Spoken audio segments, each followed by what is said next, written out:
Hello, dear friends. Welcome back to Family Shadows, the place where stories of quiet justice, family lessons, and the unseen strength of fathers come alive. If you haven't yet, I invite you to subscribe not just to follow these stories, but to remind yourself that dignity, love, and respect are still the roots of every home. Today's story is titled, "My son and his wife refused to drive me home from the hospital, but that night they learned the truth about the house." Now, let's begin. The late afternoon sun slanted across the parking lot of St. Mary's Hospital, turning the rows of cars into mirrors of pale gold. A breeze carried the faint scent of antiseptic mixed with autumn leaves from the oak trees that lined the street. Thomas Blake sat in a wheelchair near the entrance, his hands folded over the thin hospital blanket draped across his lap. His chest rose and fell slowly, each breath reminding him of the surgery that had left him feeling fragile, almost transparent, like paper too thin to hold its ink. He had always been a sturdy man. A carpenter by trade, he once could hoist beams onto his shoulder with ease, his arms cut from decades of hammering, sanding, and planing wood. He had built his own house with those hands. Every joist, every stairwell, every corner carried the imprint of his sweat. But at 62, after a heart surgery that left a thin scar running down the center of his chest, he no longer felt like the man who had once split logs on winter mornings without breaking stride. He picked up his phone with a shaky hand. The screen glowed. He pressed Christopher's number. It rang, once, twice, 3 times. Finally, his son's voice answered, but it was clipped, hurried. "Dad, I'm in the middle of something. Can you just call an Uber or a cab? Melissa and I are tied up right now." Thomas's throat tightened. He swallowed before speaking. "Chris, I just got discharged. I thought maybe." "Dad, I said I'm busy. Look, it's not a big deal. Just grab a ride, okay? We'll see you tonight." And the line clicked dead. Thomas stared at the phone for a long moment, the silence louder than any scolding. A minute later, a buzz, a text from Melissa. "Sorry, Thomas, we can't pick you up. Take a taxi. It'll be easier for everyone." He sat there, the blanket sliding a little off his lap. The orderly who had wheeled him down smiled sympathetically, patted his shoulder, and left him there at the curb. For a while, he just looked at the cars passing, families inside, some children leaning their faces against the glass, some couples laughing. Each pair of taillights disappearing felt like another reminder that he was, in this moment, alone. Thomas pulled his wallet out slowly. The leather was cracked, the edges frayed. Inside was a folded picture of his late wife, Anna, taken decades ago when they were both young.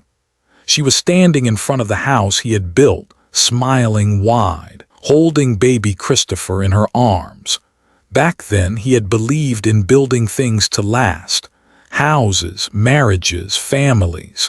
Now he felt like a man left at the bus stop of his own life, wondering if the people he loved had already boarded a train without him.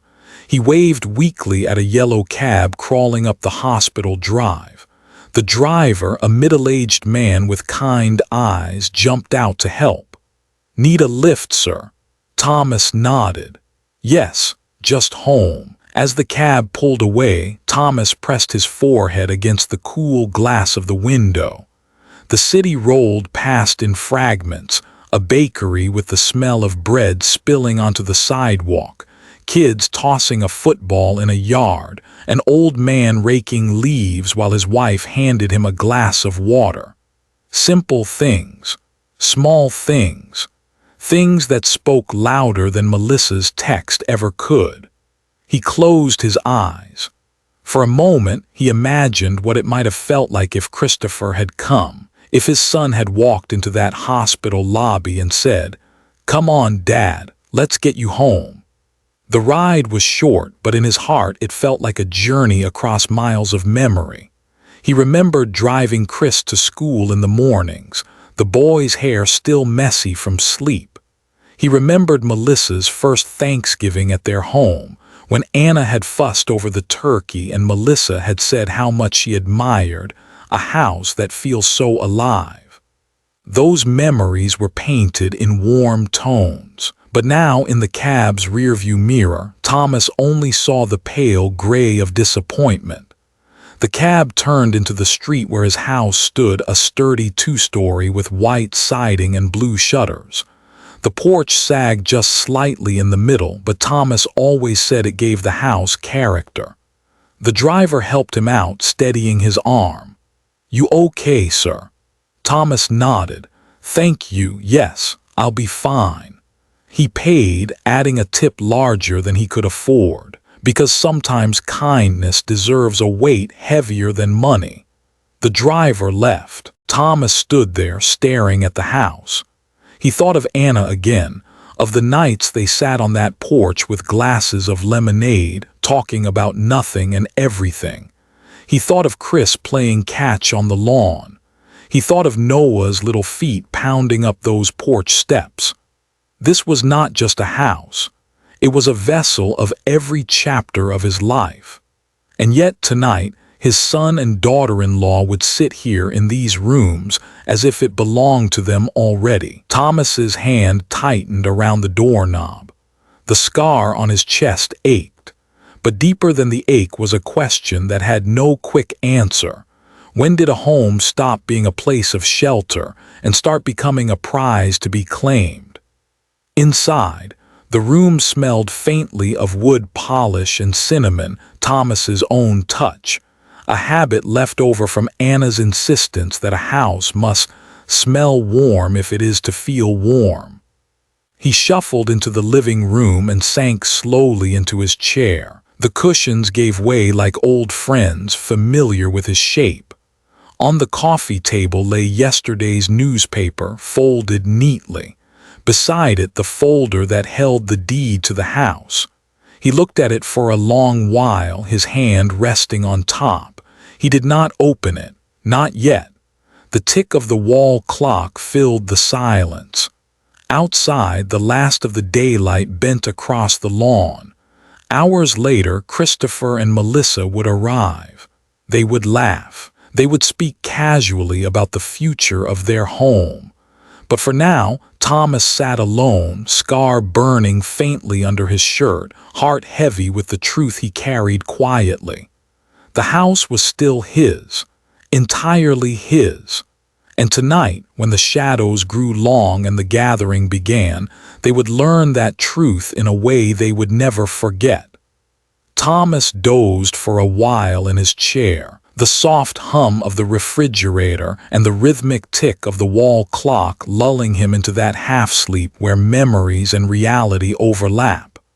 When he opened his eyes again, the room was dim, painted by the gray of early evening. He pushed himself upright and shuffled to the kitchen. The house was quiet in that particular way. A house is quiet when it has waited for its owner for decades. He could hear the wood creak under his slippers, a familiar language he'd grown fluent in over years of walking those floors. On the counter, he set a kettle to boil, though he wasn't sure if he'd drink the tea.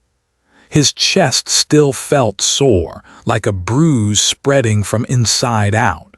He leaned against the counter, tracing with his eyes the photographs lined on the wall.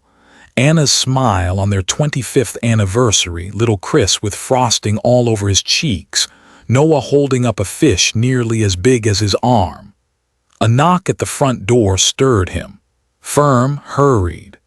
When he opened it, Christopher stepped inside, Melissa right behind him. They looked polished, as if they had come from somewhere important. Christopher wore his blazer still buttoned. Melissa's hair was perfectly curled.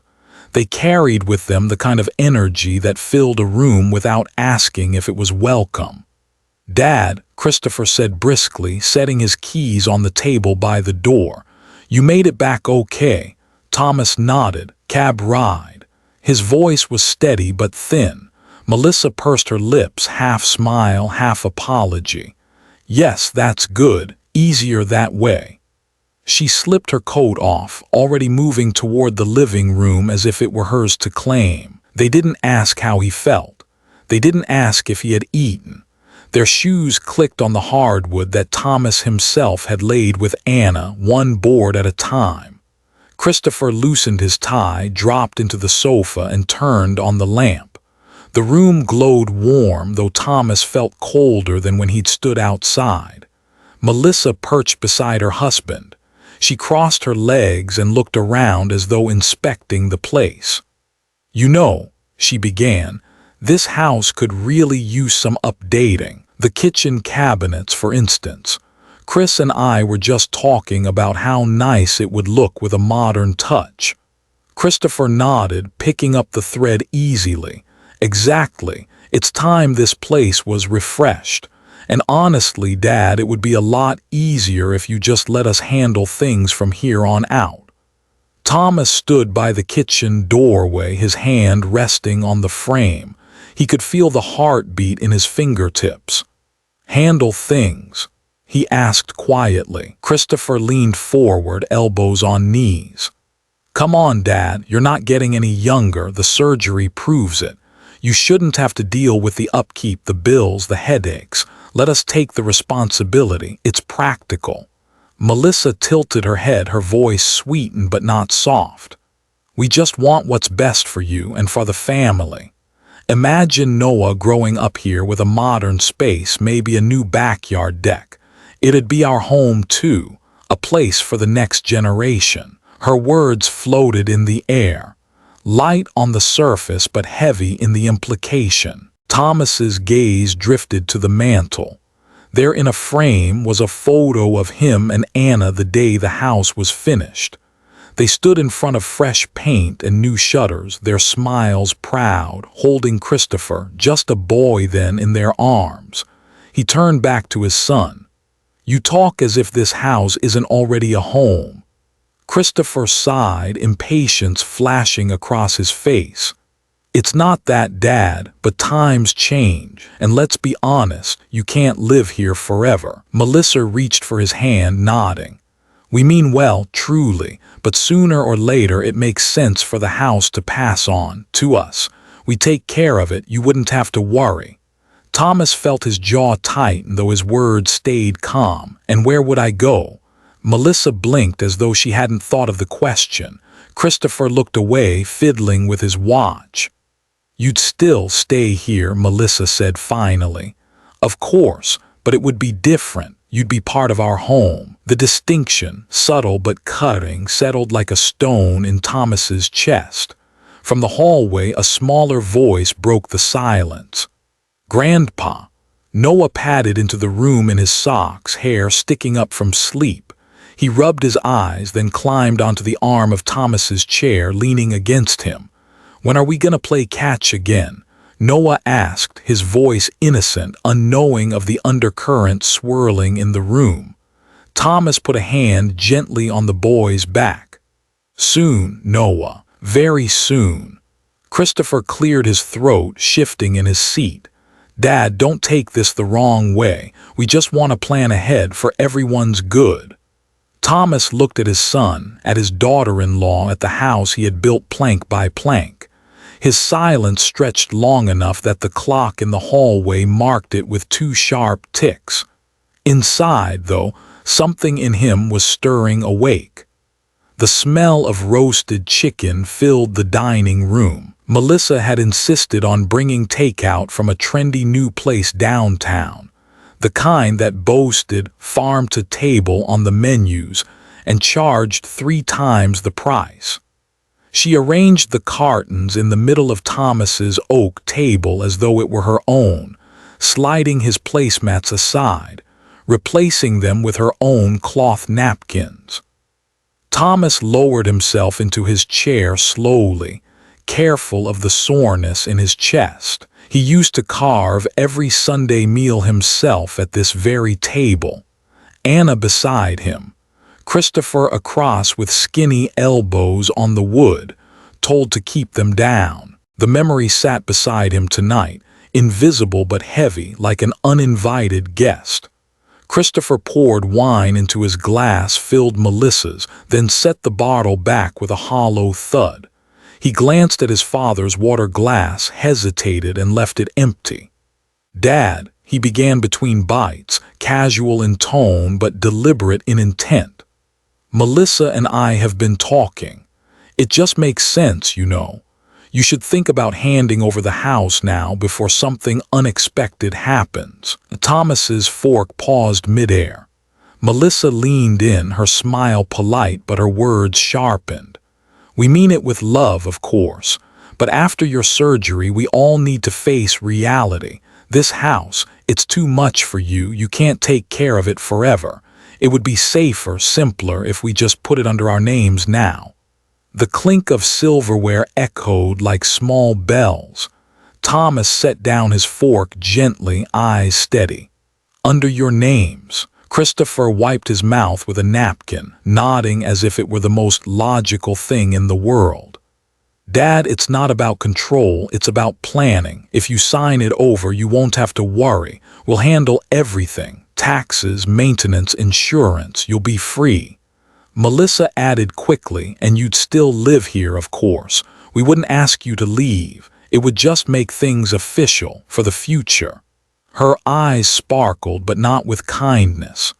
Thomas leaned back, feeling the weight of the chair cradle him. His hand brushed the wood grain under the table, a surface he had sanded smooth decades ago. He remembered how Anna had insisted on a wide table, for family, for laughter, for children yet to come. And here they were, talking about the table as though it were inventory in an estate sale.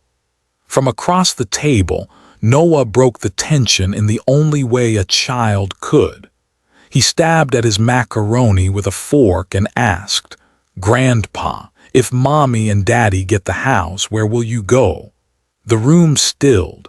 Melissa froze, a piece of chicken halfway to her mouth. Christopher shifted uncomfortably, his smile stiffening into something else. Thomas reached across and patted Noah's hand gently. "Don't worry, buddy. Grandpa's not going anywhere." The words were soft, but they carried an undertone his son and daughter-in-law couldn't mistake. Melissa cleared her throat, speaking quickly. "Noah, honey, don't be silly. Grandpa will always be here. But Mommy and Daddy have to make sure everything is in order. That's how families work." Noah frowned, unsatisfied with the answer, and went back to his plate. Christopher leaned forward, lowering his voice as if confiding something serious. "Dad, listen, I know you're attached to this place, but the truth is it's not practical. The roof, the plumbing, the yard, it's more than you can handle. And what happens if something worse happens next time you're in the hospital?" The bluntness landed like a stone on the table. Thomas's jaw tightened. He could feel his heart beat, strong and deliberate, as though reminding him that he was still here, still alive, still the man who had built these walls. He didn't argue, not yet. Instead, he let the silence stretch, long enough for Melissa to fidget with her napkin and for Christopher to glance at the empty wine bottle, pretending to need a refill. The only sound was Noah's small voice, humming a tune he barely remembered, swinging his legs under the table. And in that silence, Thomas decided he would not be pushed aside like old furniture. After dinner, Melissa busied herself in the kitchen, stacking takeout containers with the efficiency of someone who believed they already owned the place. Christopher scrolled on his phone in the living room, glancing up only to comment on how dated the curtains looked, how the old clock must be from another century. Thomas excused himself quietly. His body ached, but not from the surgery. It was the ache of watching his own life treated like clutter in a thrift store. He climbed the staircase slowly, each step groaning under his weight, each creak echoing like a memory. When he reached the top, the hallway stretched before him, lined with photographs, frames of every era of his life. He stopped before one. Anna, standing in the yard, hair tucked back with a red scarf, sunlight spilling across her smile. He remembered the day he took it. She had been painting the porch railing, her hands covered in white flecks when he told her to pause. "Let me take you like this," he had said. "The house behind you, the sun in your hair." She had laughed, tilted her head, and in that moment she became timeless.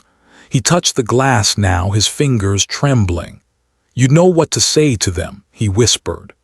Farther down the hall, he paused at Christopher's childhood photo, a boy with grass-stained knees, holding a Little League trophy too big for his arms. Thomas remembered the Saturdays spent on those fields, hammer still in his belt from morning shifts, rushing to make the games. He remembered Christopher looking up to the stands, searching for his father's eyes, and finding them always. Now that same boy sat downstairs, planning how to take away the very walls that had sheltered his laughter. Thomas stepped into the master bedroom. It still carried Anna's scent, faint but present, like lavender left behind in the drawers. On the nightstand sat the lamp she had insisted on buying, the one with the faded shade he had always teased her about. He sat on the edge of the bed, the springs sighing under his weight. His eyes wandered across the room. To anyone else, it was an old bedroom in need of repainting. To him, it was a cathedral of memory. He saw Anna brushing her hair at the mirror. He saw Noah curled under the quilt during thunderstorms. He heard the echoes of lullabies sung in half-sleep, the sound of laughter muffled under sheets. The walls held these memories like a diary written in silence. Downstairs, Melissa's voice carried faintly sharp edges beneath the polite tone. "Chris, if we start with the kitchen, then the backyard, we can make this place look like new by spring." Thomas closed his eyes, letting the words wash over him but not through him. He had survived a heart surgery, but what truly threatened his spirit was the idea that these memories, these walls, could be stripped of meaning and painted over with someone else's ambition. He opened the nightstand drawer and pulled out the folder. Thick, worn, edges softened by years. Inside was the deed, the proof of everything he and Anna had built, signed in his name alone. He laid it gently on the bedspread, his hand resting on top as though it were Anna's hand he held again. "Not yet," he murmured, "but soon." From the hallway came the sound of footsteps, lighter ones. Noah appeared in the doorway holding a toy truck. "Grandpa," the boy said softly, "why are you sitting in the dark?" Thomas smiled faintly. "Just remembering, buddy." "Remembering what?" Thomas patted the bed. Noah climbed up, plopping beside him. Thomas pointed at the walls. "These walls, they remember too. Every laugh, every tear, every story, they keep them safe." Noah tilted his head. "Do walls really remember?" Thomas nodded, eyes moist. "Yes, houses aren't just wood and nails, they're hearts we can walk inside of." Noah leaned against him, toy truck forgotten. "Then I hope this house never forgets you, Grandpa." The words pierced Thomas deeper than any scalpel. He wrapped an arm around the boy, holding him close, the deed still resting beneath his other hand. In that moment, he knew he wasn't just protecting walls, he was protecting the legacy inside them. Downstairs, laughter bubbled from Melissa, followed by Christopher's voice. Plans were being made, but up here in the quiet embrace of memory, Thomas was making his own plan. The next morning bled into gray skies. A drizzle tapped against the windows, steady and thin, like a clock marking time. Thomas sat in his chair by the window, a wool blanket draped over his knees.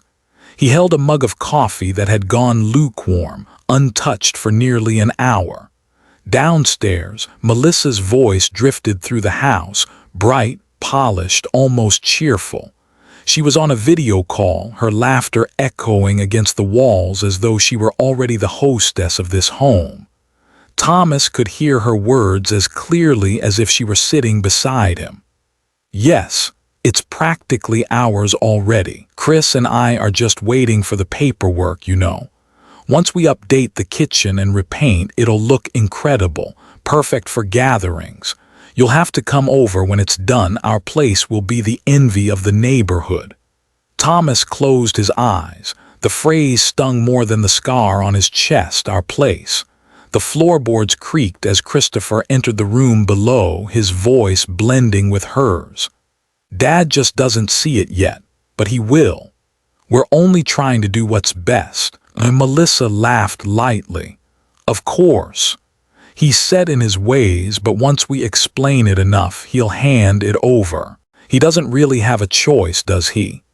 The words hung in the air, as cruel as they were casual. Thomas tightened his grip on the mug. His knuckles whitened. For years he had been the kind of man who chose silence over argument, who believed patience was the stronger proof of love. But patience, he realized, had turned into a stage where his children performed entitlement unchecked. The kettle whistled in his memory, Anna's way of punctuating silence when she sensed he was holding back. She had always said, "Thomas, sometimes quiet isn't peace, sometimes it's surrender." He lowered the mug to the table, the soft clink breaking his stillness. From the hallway, footsteps padded closer. Noah peeked in, holding his school backpack. "Grandpa, are you okay? You look mad." Thomas forced a smile. "Not mad, buddy, just thinking." "About what?" "About how sometimes people talk too much," Thomas said gently, "and forget to listen." Noah frowned, processing. Then, as children often do, he dropped the thought and skipped into the room, chattering about a science project he had to finish. Thomas listened, grateful for the innocence, for the reminder that not all voices carried weight like stones. When Noah left, the silence returned. But it wasn't the soft silence of memory anymore. It was heavy, pressing, filled with words unsaid. Downstairs, Melissa's laughter rang out again, as if mocking the very foundation of the house. Thomas looked toward the bedroom drawer where the folder lay. He hadn't opened it yet. Not yet. Timing mattered. Truth, like a hammer, only works when it strikes at the right angle. He leaned back in his chair, eyes tracing the ceiling beams he had nailed decades ago. "They think patience is weakness," he thought. "They've mistaken my quiet for surrender." But in the stillness of that room, in the heavy silence pressing around him, Thomas knew. His silence was not surrender. It was preparation. And when the moment came, the house itself would speak louder than their careless words. Evening settled slowly over the Blake house, the kind of dusk that paints the sky in fading shades of violet and gold before giving way to the blunt darkness of night.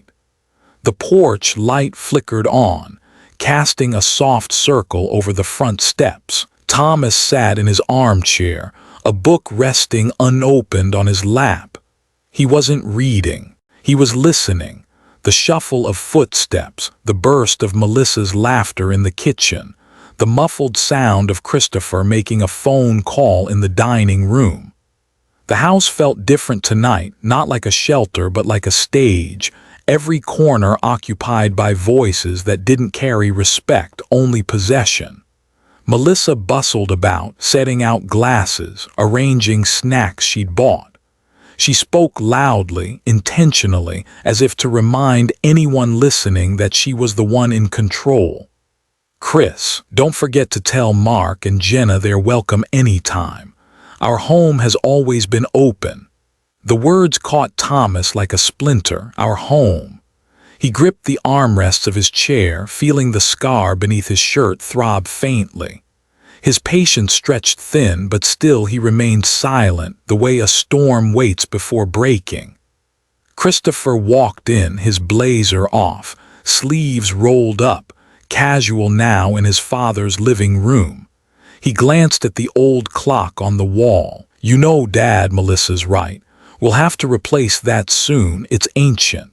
Thomas looked at the clock, its brass pendulum swinging steadily, each tick a reminder of time measured, time kept. He remembered buying it with Anna, the two of them saving every spare dollar until they could afford it. "It's kept the time just fine," Thomas said quietly. Christopher chuckled, not unkindly but dismissively. "For now, maybe." The doorbell rang. Melissa hurried to answer it, her heels clicking confidently across the floor. She opened the door to two of their friends, couples in their 30s who carried bottles of wine and spoke in voices full of cheer. Soon, the living room filled with chatter. Melissa poured drinks, Christopher clapped his friend on the back, everyone laughed. They spoke about renovations, plans for the house, upcoming parties, as if Thomas were a guest in the very place he had built board by board. From the hallway, a smaller voice cut through the noise. "Grandpa." It was Noah, clutching a baseball in his hand. He squeezed through the legs of adults, climbed onto the arm of Thomas's chair, and settled in. His small frame leaned against his grandfather's side the way he always did when he was tired. "Grandpa," Noah whispered, looking up with wide, earnest eyes, "why do Mom and Dad keep saying this is their house? Isn't it yours?" The room hushed. Laughter faded mid-breath. Melissa froze with a glass in her hand. Christopher's smile faltered. Their friends looked from one to another, confused, sensing tension, but unsure of its source. Thomas put his hand gently on Noah's shoulder. He didn't answer right away. Instead, he let the question hang in the air, heavier than any accusation. Melissa cleared her throat, her voice suddenly brittle. "Noah, sweetie, don't say things like that." But the boy persisted, his innocence sharper than any blade. "But Grandpa built this house. He told me. Doesn't that mean it's his?" The silence thickened. Christopher shifted uncomfortably, glancing at Melissa. She looked back at him, her smile forced, her cheeks flushed. Thomas sat there, eyes steady, heart pounding, not from weakness but from resolve. The moment had arrived, the one he had been waiting for, the one Anna would have told him to claim. He reached toward the side table where the folder lay, the worn edges peeking from beneath an old newspaper. His hand rested on it, calm, deliberate. "Come sit closer, Noah," Thomas said softly, pulling the boy into his lap. "Tonight, it's time everyone remembered what this house really means." The room held its breath. The storm was about to break. The room was so still that even the old clock on the wall seemed louder, each tick slicing through the silence. Melissa shifted from one foot to the other, the glass in her hand trembling slightly. Christopher cleared his throat, forcing a laugh that fell flat. "Dad, don't take Noah's words too seriously," he said, his voice thin. "Kids don't understand these things." Thomas's hand stayed firm on the folder by his side. His eyes, sharp despite the lines of age, looked across the room at his son. "Sometimes," he said quietly, "children see more clearly than grown-ups." Melissa's smile froze, polite but strained. "Thomas, please, let's not make this into something uncomfortable. We're all family here." Thomas lifted the folder and placed it on the table in front of him. The dull thud of paper hitting wood sounded louder than any argument. He opened it with deliberate slowness, the way a craftsman reveals the final piece of work after months of shaping. Inside lay the deed to the house, yellowed at the edges but clear in ink. His name, Thomas Blake, stamped across the top. No other names, no signatures but his own. He slid the document toward the center of the table. The guests, suddenly hushed, leaned forward instinctively. eyes darting between the paper and the faces around it. "This house," Thomas said, voice steady, "was built with these hands." He raised his palms, scarred and rough even in age. "Every beam, every floorboard, every nail, I placed them. Your mother, Anna, and I saved every penny to make it real. And for all these years I have kept it not as a possession but as a promise. A promise that this family would always have a place to belong." Christopher's face reddened. "Dad, that's not the point. We just—" Thomas held up a hand, silencing him. "No, the point is this house is mine, still, legally, spiritually, entirely." He tapped the deed with one finger. "My name, not yours, not Melissa's, mine." Melissa's lips parted, but no words came. "I've heard the whispers in my own halls," Thomas continued, his gaze shifting between them. "I've heard our home spoken by voices that did not build it, did not bleed for it. You speak of renovations, of hosting, of ownership, as if I am already gone, but let me be clear." His voice grew firmer, resonant, carrying years of dignity that had been mistaken for weakness. "I am not gone. I am not a burden, and this house, this roof, these walls will never shelter greed. Only love, only respect." The silence after his words was absolute. Melissa's friends looked at their shoes, embarrassed to have witnessed what they had thought was a casual evening unravel into something raw, something sacred. Christopher swallowed hard, his jaw tight. "Dad, we didn't mean—" "You meant exactly what you said," Thomas cut in, his tone calm but unyielding.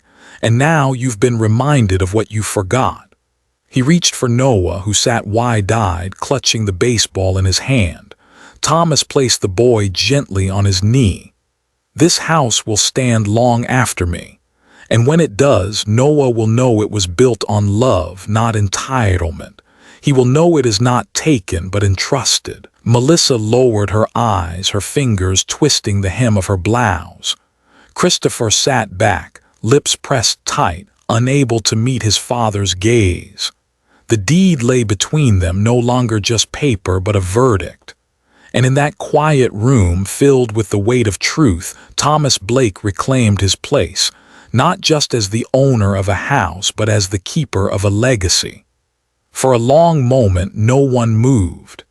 The deed lay open on the table, silent but undeniable, its presence louder than all the voices that had filled the room earlier. Melissa's friends excused themselves quietly, slipping out the front door with awkward smiles and hurried goodbyes. The laughter they had carried in was gone, replaced with the heavy hush of truth revealed. Christopher remained seated, his shoulders hunched, the confidence he wore like armor now stripped away. Melissa sat beside him, her eyes fixed on her folded hands, no longer daring to claim the house as hers. Thomas stayed calm, Noah still nestled on his knee. He smoothed the boy's hair, his hand gentle, his voice steady when he finally spoke. "This house," he said softly, "has always been more than walls and windows. It was where your mother and I built a life. Where we raised you, Chris, where Noah now runs and laughs. And I will not let it become a trophy for pride or ambition. A home is not something to be taken, it's something to be honored." Christopher lifted his eyes slowly, shame flickering there. He opened his mouth, but words failed him. Thomas continued, his voice quieter now but filled with weight. "You see me as weak because I am old. You see my silence as surrender, but silence can carry strength and age can carry wisdom. Tonight I have reminded you of both." He looked between them, his son and his daughter-in-law, the people who had forgotten respect in their rush for possession. "You are welcome in this house, but only as family, not as claimants. If you cannot remember that, then the door will not open for you." The words fell like a gavel, not shouted, not angry, but final. Melissa's cheeks burned red and she lowered her gaze further. Christopher rubbed his forehead, sighing heavily. "Dad, I'm sorry." The words were small, almost lost in the room, but they were there. Thomas nodded slowly. "Let that apology not be to me, but to this family, to the memory of your mother, to the home that has carried us all." Noah, sensing the gravity but not fully understanding, leaned closer and whispered, "Grandpa, I'll always listen to the walls. I'll always remember." Thomas hugged the boy closer, his heart swelling with quiet pride. That was enough for now. The next generation understood what the current one had forgotten. The night ended without more arguments. Christopher and Melissa left subdued, their footsteps quieter than when they arrived. The house once again belonged to its silence. Thomas rose, turned off the lights one by one, and stood for a moment in the doorway of his bedroom. He glanced at Anna's photograph on the wall, her smile timeless, her eyes bright. "I did it, Anna," he whispered. "They know now." Then he lay down, the house breathing around him, not just sheltering his body, but keeping his dignity safe within its walls. The quiet justice was complete. And that, dear friends, is the story of Thomas Blake, a father who was left alone after surgery, yet found the strength to remind his family what home truly means. If this story touched your heart, please consider subscribing to Family Shadows. Here, we share tales of quiet justice, dignity reclaimed, and the lessons families often forget until it's too late. Thank you for listening, and may your own home be filled with love, respect, and understanding. I wish you good health and happiness for you and your family.